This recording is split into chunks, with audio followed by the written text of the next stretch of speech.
उम्र का तजुर्बा। एक वृद्ध ट्रेन में सफ़र कर रहा था। संयोग से वह कोच खाली था। तभी 8-10 लड़के उस कोच में आए और बैठकर मस्ती करने लगे। एक ने कहा, चलो जंजीर खींचते हैं।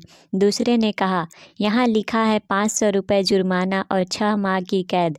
तीसरे ने कहा, इतने लोग हैं, 500 रुपये जमा कर देंगे। चंदा इकट्ठा किया गया तो 500 की जगह 1200 रुपये जमा हो गए, जिसमें 200 के 3 नोट, 2 नोट 50 के, बाकी सब 100 के थे। चंदा पहले लड़के के जेब में रख दिया गया।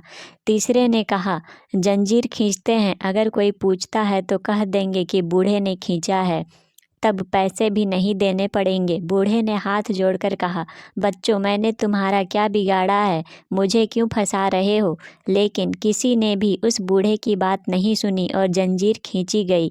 जब ट्रेन अचानक से रुकी तो तलाशी करने के लिए टीटी सिपाही के साथ उसी ट्रेन में आया और पूछा कि डिब्बे की जंजीर किसने खींची? तो सभी लड़के ने एक स्वर में कहा, इस बूढ़े ने जंजीर खींची है। टीटी बूढ़े से गुस्सा होकर बोला, शर्म नहीं आती इस उम्र में ऐसी हरकत करते हुए? बूढ़े ने हाथ जोड़कर कहा, साहब, मैंने ही जंजीर खींची है, लेकिन मेरी बहुत मजबूरी थी। टीटी ने पूछा, ऐसी भी क्या मजबूरी थी जो आपको जंजीर खींचनी पड़ी? बूढ़े ने कहा, साहब, मेरे पास केवल 1200 रुपये थे जो इन लड़कों ने छीन लिया है, और इस पहले लड़के ने अपने जेब में रखे हैं, जिनमें 200 रुपये के 3 नोट, 2 नोट 50 के और बाकी सब 100 रुपये के नोट हैं।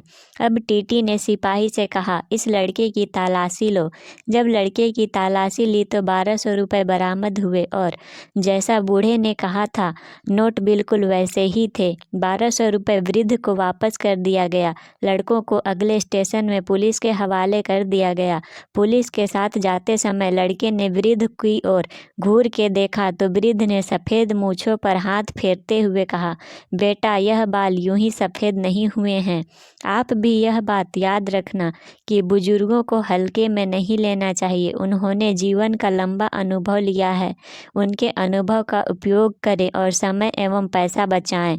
उम्मीद करते हैं आपको यह कहानी अवश्य पसंद आई होगी। अगर पसंद आए तो कमेंट में ज़रूर बताएं और अपने दोस्तों को भी शेयर करें।